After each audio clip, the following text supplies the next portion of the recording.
আব্বা এই প্যান্টটাও দিয়ে দিবা, তুমি তো আর পরো না। লে ধর, তোর জন্য একটা জামা আর একটা প্যান্টও নিয়ে এসছি।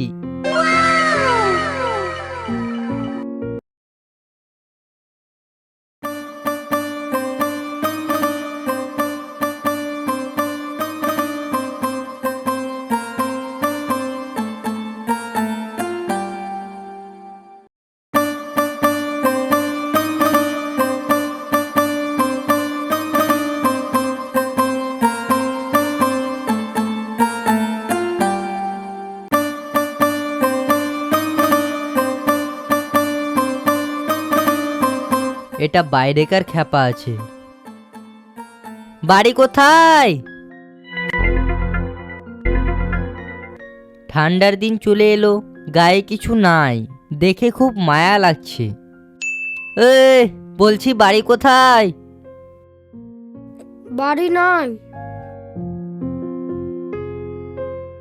তোমার গায়ে কিছু নাই যে?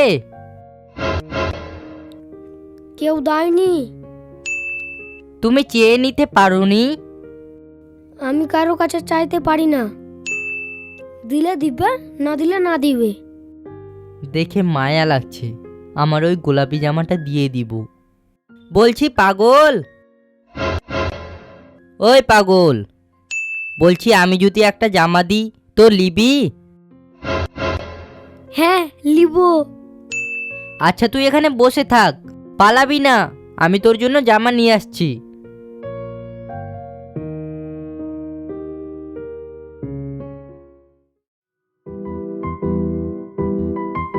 বৌমা, বৌমা, বলছি আমার গোলাপি জামাটা কোথায় রেখেছো?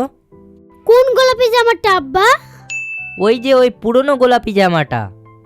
ওটা ওটা আমি শোকেজে থাক করে রেখে দিয়েছি, তুমি তো আর পরবা না বলেছো।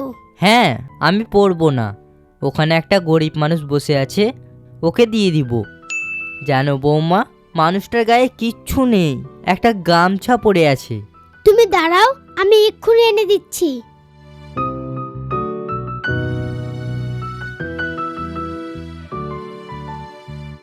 প্যান্টও তো নেই, শুধু একটা গামছা পরে আছে বললো।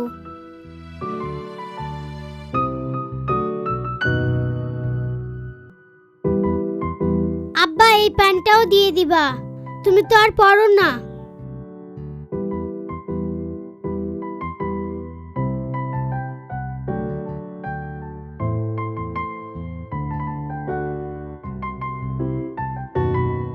আচ্ছা ঠিক আছে। গরিব মানুষ, ঠান্ডার দিনও চলে এলো। হুম, দেখে খুব মায়া লাগছিল ছেলেটাকে।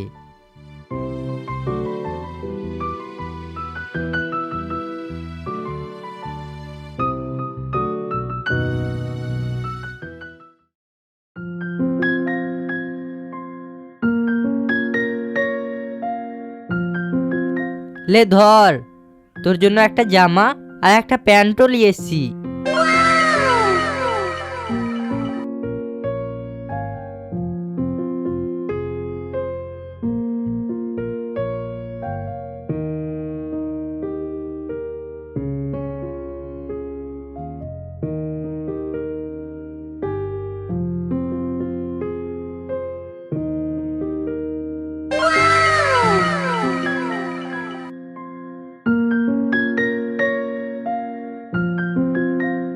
আমাদের সমাজে এরকম কতই না পাগল আছে।